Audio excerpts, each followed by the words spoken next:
नमस्कार बच्चों, वैदिक हिंदी चैनल में आप सभी का स्वागत है। आइए आज पढ़ेंगे पाठ 15 महावीर प्रसाद द्विवेदी। तो देखते हैं सबसे पहले लेखक का शार्ट परिचय। महावीर प्रसाद द्विवेदी का जन्म 1864 ईस्वी में ग्राम दौलतपुर जिला रायबरेली उत्तर प्रदेश में हुआ। परिवार की आर्थिक स्थिति अच्छी ना होने के कारण स्कूली शिक्षा पूरी कर उन्होंने रेलवे में नौकरी कर ली। बाद में उस नौकरी से इस्तीफा देकर सन 1903 ईस्वी में प्रसिद्ध हिंदी मासिक पत्रिका सरस्वती का संपादन शुरू किया और सन 1920 तक उसके संपादन से जुड़े रहे। सन 1938 में उनका देहांत हो गया। आगे इनकी कुछ प्रमुख रचनाएं देखेंगे। रसज्ञ रंजन, साहित्य सीकर, साहित्य संदर्भ, अद्भुत आलाप जो निबंध है, निबंध संग्रह है। संपत्ति शास्त्र उनकी अर्थशास्त्र से संबंधी पुस्तक है। महिला मोद महिला उपयोगी पुस्तक है। अध्यात्मिकी दर्शन की द्विवेदी काव्यमाला में उनकी कविताएं हैं। उनका संपूर्ण साहित्य महावीर प्रसाद द्विवेदी रचनावली के 15 खंडों में प्रकाशित है। महावीर प्रसाद द्विवेदी द्वारा स्त्री शिक्षा के विरोधी कुतर्कों का खंडन आज हम इस अध्याय को पढ़ेंगे। इस अध्याय में जो हमारे क्षेत्र में, हमारे समाज में लड़कियां शिक्षा पाने एवं कार्य क्षेत्र में क्षमता दर्शाने में लड़कों से बिल्कुल भी पीछे नहीं हैं, यही चीज़ इनको इसमें दर्शाया गया है। किंतु यहाँ तक पहुँचने के लिए अनेक पुरुषों, अनेक स्त्रियों ने बड़ा लंबा संघर्ष किया होगा। नवजागरण काल के चिंतकों ने मात्र स्त्री शिक्षा ही नहीं बल्कि समाज में जनतांत्रिक एवं वैज्ञानिक चेतना से संपूर्ण विकास के लिए अलख जगाया होगा। द्विवेदी जी का यह लेख उन सभी पुरातन पंथी विचारों से लोहा लेता है जो स्त्री शिक्षा को व्यर्थ अथवा समाज के विघटन का कारण मानते हैं। आइए इसको हम पढ़ते हैं। यह लेख 1914 में सरस्वती में पढ़े लिखों का पांडित शीर्षक से प्रकाशित हुआ था। यह लेख पहली बार 1914 में सरस्वती पत्रिका थी, उसमें जो है पढ़े लिखों का पांडित शीर्षक से प्रकाशित हुआ था। तो आइए हम लेसन को शुरू करते हैं। बड़े शौक की बात है, आजकल भी ऐसे लोग विद्यमान हैं जो स्त्रियों को पढ़ाना उनके और गृह सुख के नाश का कारण समझते हैं। कभी कहना चाहता आज भी हमारे समाज में ऐसे लोग हैं जो स्त्रियों को पढ़ाना सोचते हैं ये सुख का नाश करेगी अपने स्वार्थवश। और लोग भी ऐसे वैसे नहीं, सुशिक्षित लोग, ऐसे लोग जिन्होंने बड़े बड़े स्कूलों और शायद कॉलेजों में भी शिक्षा पाई, कभी कहना चाहते हैं कि ऐसे लोग नहीं, अनपढ़ लोग नहीं ये करते हैं। जो पढ़े लिखे लोग हैं, जो अच्छे अच्छे कॉलेजों में पढ़ाई किए हैं, वो लोग भी ऐसे करते हैं। बड़े दुख की बात तो लेखक के लिए यही है। जो धर्म और शास्त्र और संस्कृत के ग्रंथ साहित्य से परिचय रखते हैं, वो लोग भी स्त्रियों के प्रति हीन भावना रखते हैं। और जिनका पेशा को शिक्षितों को सुशिक्षित करना, कुमार्गियों को सुमार्गी बनाना और अधार्मिकों को धर्मत्व समझाना है, उनकी दलीलें सुन लीजिए। पुराने संस्कृत कवियों के नाटकों में कुलीन स्त्रियों से अनपढ़ों की भाषा में बातें कराई गई हैं। इससे प्रमाणिक है कि इस देश में स्त्रियों को पढ़ाने की चाल ना थी। होती तो इतिहास पुराण आदि में उनको पढ़ाने की नियमबद्ध प्रणाली जरूर लिखी मिलती। नंबर 2 देखते हैं। स्त्रियों को पढ़ाने से अनर्थ होते हैं। शकुंतला इतना कम पढ़ी थी कि गंवारों की भाषा में मुश्किल से एक छोटा सा श्लोक वह लिख सकी थी। इस पर भी उसकी इस इतनी कम शिक्षा ने भी अनर्थ कर डाला। शकुंतला ने जो कटुवाक्य दुष्यंत को कहे वह इस पढ़ाई का ही दुष्परिणाम था। अब ये कहने का मतलब है शकुंतला इतना कम पढ़ी लिखी थी कि जो एक छोटे से वाक्य से फेमस हो गई। और ये भी कहते हैं कि शकुंतला जो कटु वाक्य बोली थी ऐसा ना बोलती, कवियों का मानना ऐसा ना बोलती, लोगों का कहना है अपने पति के प्रति, यदि वो कम पढ़ी लिखी होती तो। जिस भाषा में शकुंतला ने श्लोक रचा था वह अनपढ़ों की भाषा थी। अतएव नागरिकों की भाषा की बात तो दूर रही, अनपढ़ गंवारों की भी भाषा पढ़ाना स्त्रियों को बर्बाद करना है। इस तरह की दलीलों का सबसे अधिक प्रभावशाली उत्तर उपेक्षा ही है। तथापि हम दो चार बातें लिख देते हैं। नाटकों में स्त्रियों का प्राकृत बोलना उनके अनपढ़ होने का प्रमाण नहीं, अधिक से अधिक इतना ही कहा जा सकता है कि वे संस्कृत ना बोल सकती थी। संस्कृत ना बोल सकना ना अनपढ़ होने का सबूत है। कभी कहता है नाटकों में स्त्रियों का जो थोड़ा बहुत संस्कृत में गलती हो जाती थी, ऐसा बोलना गंवार नहीं, बल्कि संस्कृत भाषा, उस समय की भाषा संस्कृत थी, तो उस समय अगर नहीं आएगा, थोड़ा बहुत कमी कहीं से होगी, तो लोग सोचते हैं कि वो अनपढ़ थी। अच्छा, तो उत्तर रामचरित में ऋषियों की वेदांतवादिनी पत्नियां कौन सी भाषा बोलती थी? कभी कहता है अगर ऐसा है तो उत्तर रामचरित में ऋषियों की पत्नियां कौन सी भाषा बोलती थी? उनकी संस्कृत क्या कोई गंवारी संस्कृत थी? भवभूति और कालिदास आदि के नाटक जिस जमाने के हैं, उस जमाने में शिक्षितों का समस्त समुदाय संस्कृत ही बोलता था। कहने का मतलब क्या सभी लोग संस्कृत बोलते थे? सभी लोग तो बोल ही नहीं पाएंगे। इसका प्रमाण पहले कोई दे ले, तब प्राकृत बोलने वाली स्त्रियों को अनपढ़ बताने का साहस करे। कभी कहता है यदि जो ऋषि मुनि की पत्नियां बोला करती थीं, उसका प्रमाण कोई दे सके, तब जो प्राकृत भाषा में बोलती थीं उनको गंवारू भाषा या अनपढ़ उनको समझा जा सकता था। इसका क्या सबूत कि उस जमाने में बोलचाल की भाषा प्राकृत न थी? क्या कोई सबूत है आपके पास? सबूत तो प्राकृत के चलन के ही मिलते हैं। प्राकृत यदि उस समय की प्रचलित भाषा न होती तो बौद्धों तथा जैनों के हजारों ग्रंथ उसमें क्यों लिखे जाते? कभी कहता है यदि प्राकृत बोली जब उस समय बोली जा रही थी, प्राकृत भाषा लोग बोल रहे थे, उस समय बौद्ध का जीवन काल था, तो उस समय हजारों ग्रंथ क्यों लिखे गए प्राकृत में? और भगवान शाक्यमुनि तथा उनके चेले प्राकृत ही में क्यों धर्म उपदेश देते थे? बौद्धों के त्रिपिटक ग्रंथ की रचना प्राकृत में किए जाने का एकमात्र कारण यही है कि उस जमाने में प्राकृत ही सर्वसाधारण की भाषा थी। आपके कहने का मतलब है बौद्धों की जो भाषा थी उस समय, या बौद्धों का जो त्रिपिटक लिखा गया, इसका मतलब नहीं जो प्राकृत बोलते थे वो गंवार थे, बल्कि वही भाषा थी उस समय। इसलिए देश काल परिस्थिति और समय के अनुसार कोई रचना लिखी जाती है, इसलिए कवि ने उस भाषा में लिखा।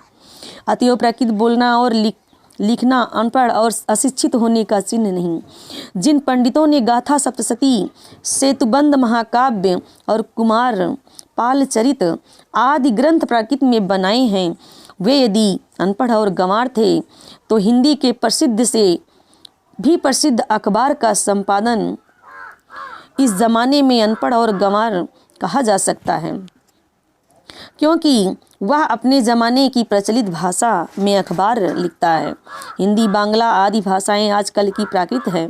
सौरसेनी, मागधी, महाराष्ट्री और पाली आदि भाषाएं उस जमाने की थी। प्राकृत पढ़कर भी उस जमाने में लोग उसी तरह सभ्य, शिक्षित और पांडित्य हो सकते थे जिस तरह की हिंदी, बांग्ला, मराठी आदि भाषाएं पढ़कर इस जमाने में हम हो सकते हैं। फिर प्राकृत बोलना अनपढ़ होने का सबूत है, यह बात कैसे मानी जा सकती है? कभी कहता है जिस समय जो भाषा चल रही थी उसी भाषा में रचना की गई, तो पहले की स्त्रियों को उस भाषा में बोलना अनपढ़ कैसे साबित कर सकते हैं हम? भाषा तो भाषा होती है, किसी भाषा में बोलना अनपढ़ नहीं कहलाता है। अगला है, जिस समय आचार्यों ने नाट्यशास्त्र संबंधी नियम बनाए थे उस समय सर्वसाधारण की भाषा संस्कृत ना थी। चुने हुए लोग ही संस्कृत बोलते या बोल सकते थे। इसी से इन्होंने उनकी भाषा संस्कृत और दूसरे लोगों तथा स्त्रियों की भाषा प्राकृत रखने का नियम कर दिया। कभी कहता है जिस समय आचार्यों ने नाट्यशास्त्र संबंधी नियम बनाए थे उस समय सर्वसाधारण की भाषा संस्कृत नहीं थी, बल्कि गिने चुने लोग ही संस्कृत बोल पाते थे। इसी से इन्होंने उनकी भाषा संस्कृत और दूसरों लोगों की स्त्रियों की भाषा प्राकृत रखने का नियम कर दिया था। आगे पुराने ज़माने में स्त्रियों के लिए कोई विश्वविद्यालय ना था, फिर नियमबद्ध प्रणाली का उल्लेख आदि पुराणों में ना मिले तो क्या आश्चर्य है। कहते हैं जब पहले स्त्रियों के लिए कोई विश्वविद्यालय नहीं था तो नियमबद्ध तरीके से कोई प्रणाली का उल्लेख पुराणों में यदि स्त्रियों के प्रति नहीं मिलता है तो उसमें कोई आश्चर्य की बात नहीं है।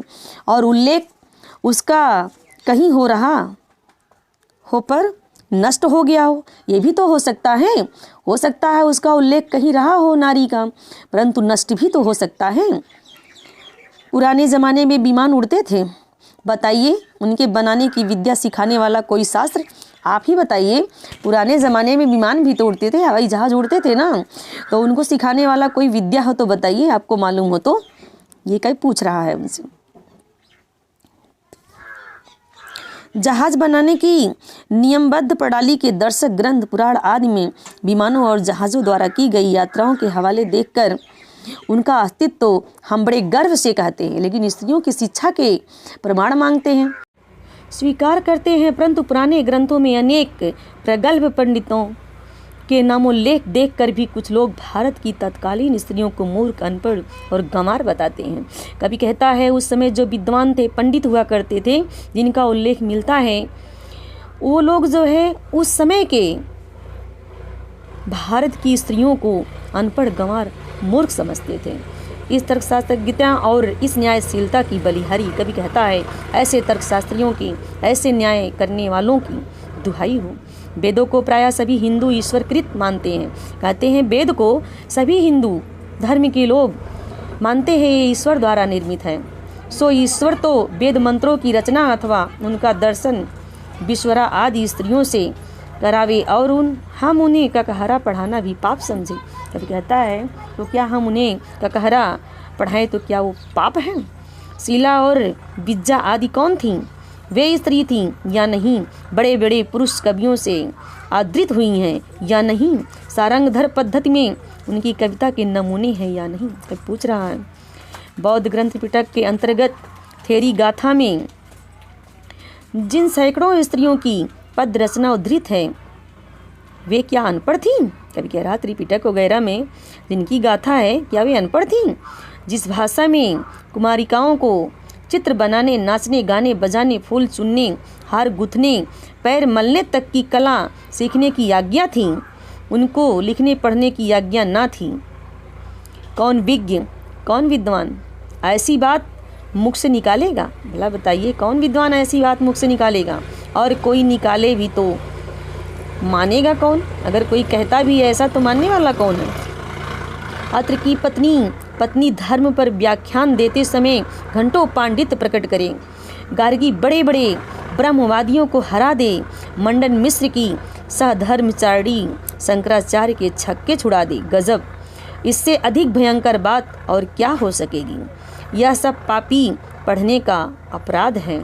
ना वे पढ़ती, ना वे पूजनीय पुरुषों का मुकाबला करती। कभी कह रहा है ऐसा पढ़ने का अपराध है। यदि वे ना पढ़ती तो पूजनीय पुरुषों का मुकाबला कैसे करती? तो हमारे समाज में नारियों के प्रति ऐसा विचार था, आज भी है। यह सारा दुराचार स्त्रियों को पढ़ाने ही का कुफल है। कहते हैं यदि स्त्री जो है पुरुष के बराबर मुकाबला कर लेती है तो ये स्त्रियों का पढ़ाने का बुरा फल है। ये स्त्रियों के लिए पढ़ना कालकूट और पुरुषों के लिए पीयूष का घूट।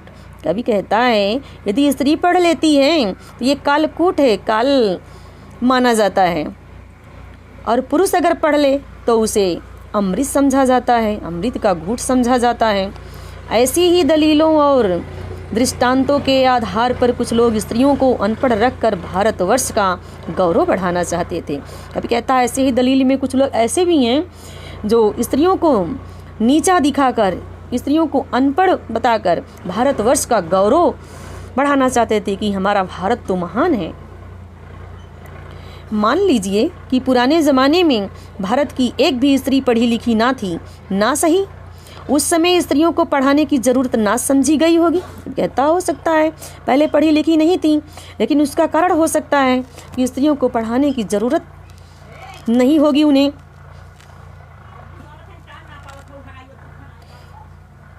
पर अब तो है अतियो पढ़ाना चाहिए। हमने सैकड़ों पुराने नियमों, आदेशों और प्रणालियों को तोड़ दिया है या नहीं? तो चलिए स्त्रियों को अनपढ़ रखने की इस पुरानी चाल को भी तोड़ दें। हमारी प्रार्थना तो यह है कि स्त्री शिक्षा के विपक्षियों को क्षण भर के लिए भी इस कल्पना को अपने मन में स्थान न देना। अब कहता है यदि पहले की प्रणाली ऐसी थे तो आज हम चाहते हैं कि आइए स्त्रियों को पढ़ाया जाए, स्त्रियों की पुरानी चाल को तोड़कर, पुरानी परंपरा को तोड़कर आगे बढ़ाया जाए। और हमारी उन लोगों से प्रार्थना है कि जो विपक्षी हैं उनको क्षण भर के लिए भी इसमें स्थान ना दिया जाए। चाहिए कि पुराने ज़माने में यहाँ की सारी स्त्रियाँ अनपढ़ थीं अथवा उन्हें पढ़ने की आज्ञा ना थी।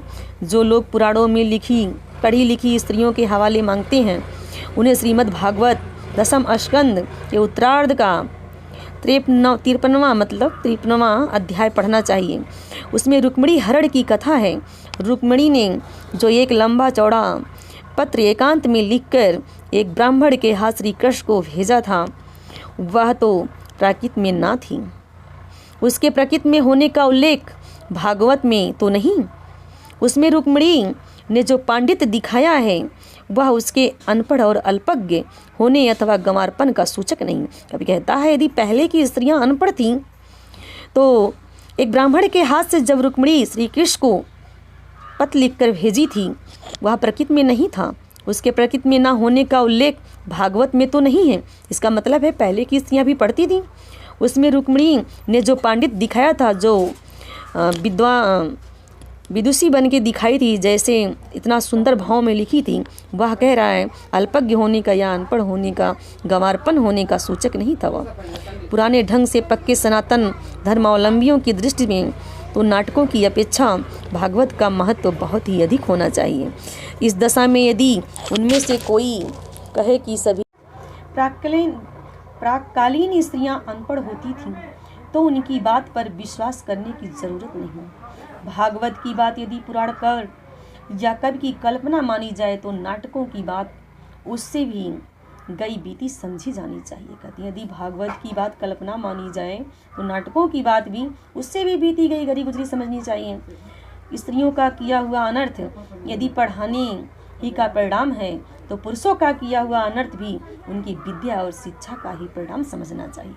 कभी कहता है कि कुछ लोग जो समझते हैं यदि पुरुषों का मुकाबला करती हैं, पुरुषों से बराबर का मुकाबला करती हैं तो ये पढ़ाने का दुष्परिणाम है।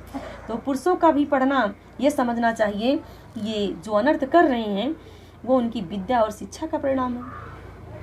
बम के गोले फेंकना, नर हत्या करना, डाके डालना, चोरियां करना, घूस लेना, ये सब यदि पढ़ने लिखने ही का परिणाम हो तो सारे कॉलेज, स्कूल और पाठशालाएं बंद होनी चाहिए। कभी कहता है जितने पढ़े लिखे लोग हैं अक्सर उनसे पूछ रहा है कि यदि नर हत्या करना, चोरी करना, घूस लेना, डाका डालना, बम गोले फेंकना इत्यादि पढ़े लिखों के कारण होता है तो सारे स्कूल कॉलेज बंद कर देना चाहिए।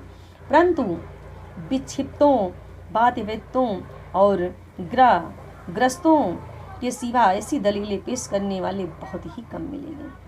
कभी कहता है लेकिन विपक्षियों के प्रति जो व्यर्थ में बातें करते हैं और जो ग्रसित होते हैं हमेशा इन सब चीज़ों से, ऐसे लोगों से बात करना बहुत कम लोग पसंद करेंगे, बहुत कम लोग मिलेंगे।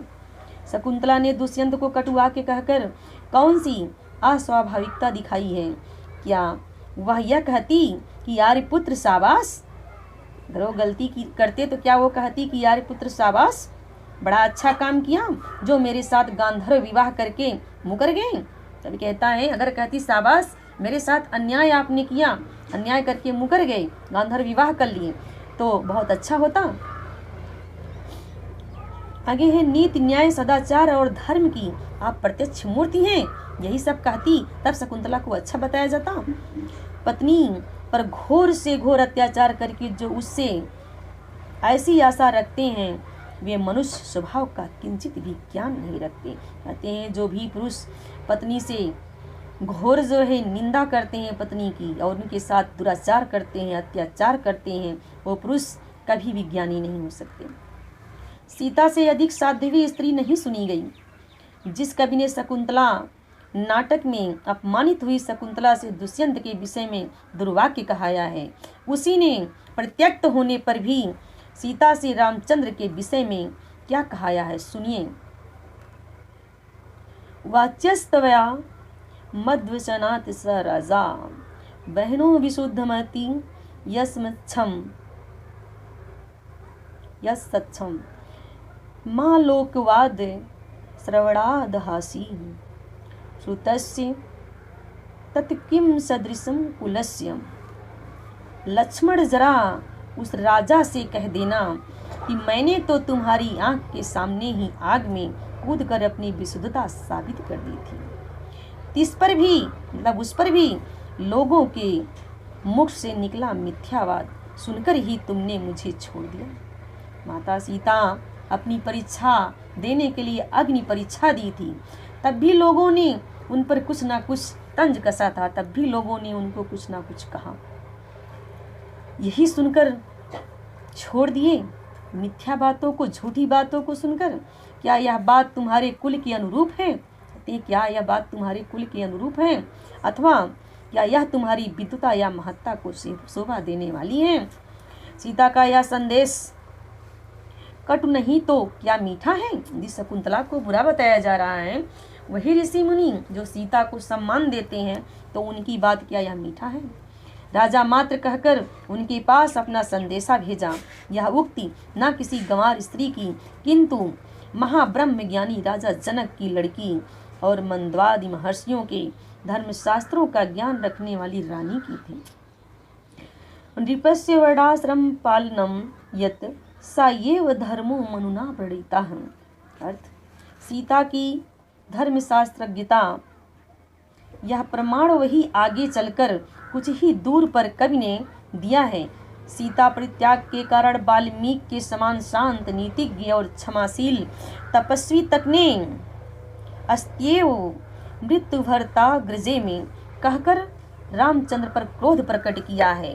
अतएव शकुंतला की तरह अपने परित्याग को अन्याय समझने वाली सीता रामचंद्र के विषय में कटुआ के कहना सर्वथा स्वाभाविक है। न यह पढ़ने लिखने का परिणाम है, न गंवारपन का, न अनुकूलता का है।